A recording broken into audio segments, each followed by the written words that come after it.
Hi everyone, it's nice to see your smiling faces again. Ballots have been out for about a week now, and it's been absolutely amazing to see all the community support for our schools.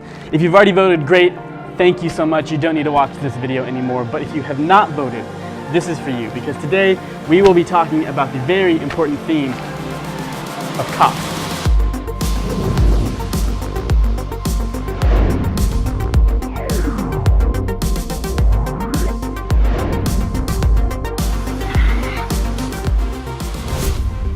You will get to hear from people like Casey Wyatt, Mike McLaughlin, and Floyd Sheldon, who served on the Community Facilities Advisory Committee. But first, here are some numbers that I would like you to think about. 2015 bond proposal YMS $16.7 million, Southworth $8.7 million, fail. 2016 YMS $17.7 million, Southworth $8.7 fail. 2018 YMS $37.1, Southworth $24.8 fail. 2019 YMS $54.7 million, Southworth $33.3. Since 2015, the local share cost to replace YMS and Southworth has increased by $62.6 million. My name is Mike McLaughlin. I'm Commercial Superintendent for Mayor Drywall Acoustical Division, and I've been involved with the Facilities Advisory Committee since we started, and helped us create what this bond is going to be.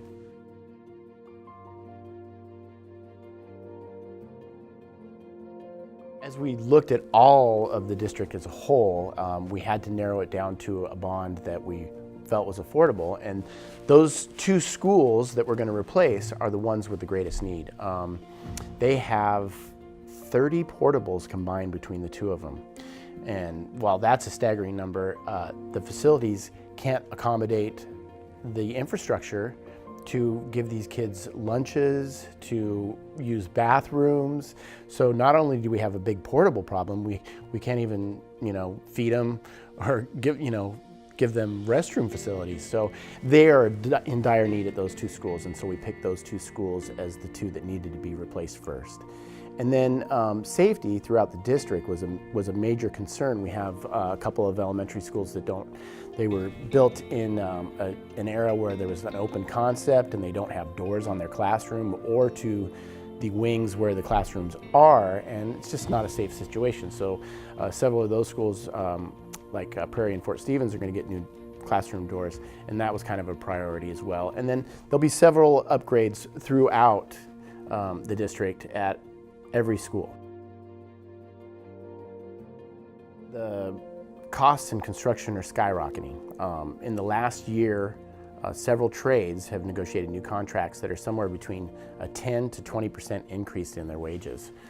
So it's important that we get on this now, because costs are only going to go up. Materials are going up.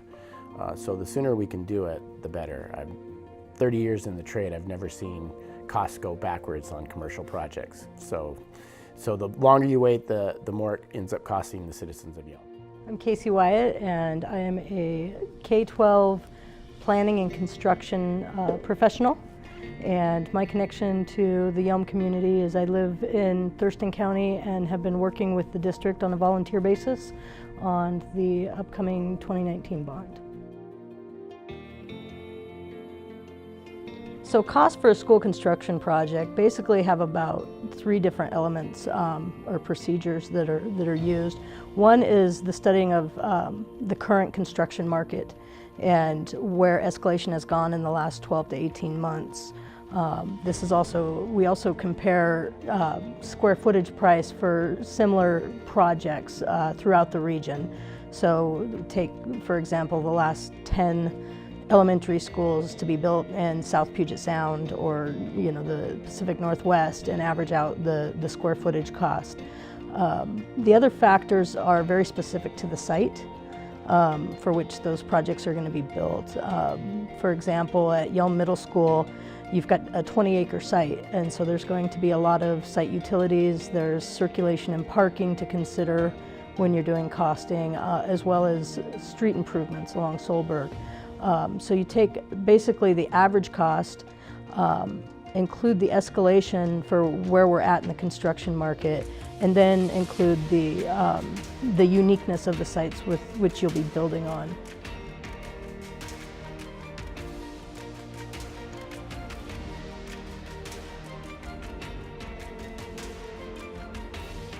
you're designing a school facility or any large construction project, there's really three key factors, and one is cost, and one is time, and one is collaboration. And to design a school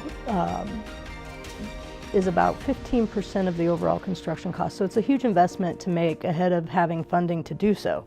The other factor being time. It takes 12 to 14 months to design a school building of the size of Southworth and Yelm Middle School. And finally, collaboration. There's a lot of partners involved in the design process, and that's part of the reason it takes the 12 to 14 months. You've got the pre-design, which is the duration for which you meet with staff and administrators and develop what's called educational specifications. And that's what the classrooms look like and what the auxiliary educational spaces look like gymnasiums and all the support spaces. So that's a function that needs to happen, and it takes about 3 months to develop those educational specifications. Then you go into the design, and then you go into kind of the nuts and bolts and how it all comes together. And during that process, there's collaboration with the local jurisdictions like the City of Yelm, Thurston County, the Fire Marshal. They all have a say in what this design looks like. So it's really difficult and really not fiscally responsible to do a design prior to getting approval of funding from a bond. Hi, I'm Floyd Sheldon. I'm a realtor with Windermere, but previously I was in the United States Army, retired lieutenant colonel. Spent 31 years in the Army, a year with the State Department overseas, working with the UN, and I was here 85 and 90 as a young man. We moved back in 2009. I retired in 2016. My wife was a school teacher in Yelm, in the Yelm School District. My daughter has been a student the whole time in the Yelm School District, from kindergarten now to freshman year.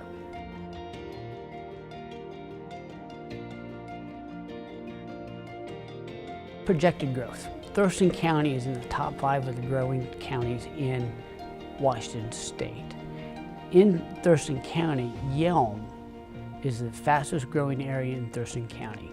And unfortunately, the way the state regulations or laws, you can say, are written, it does not allow schools to project growth and build according to the projection.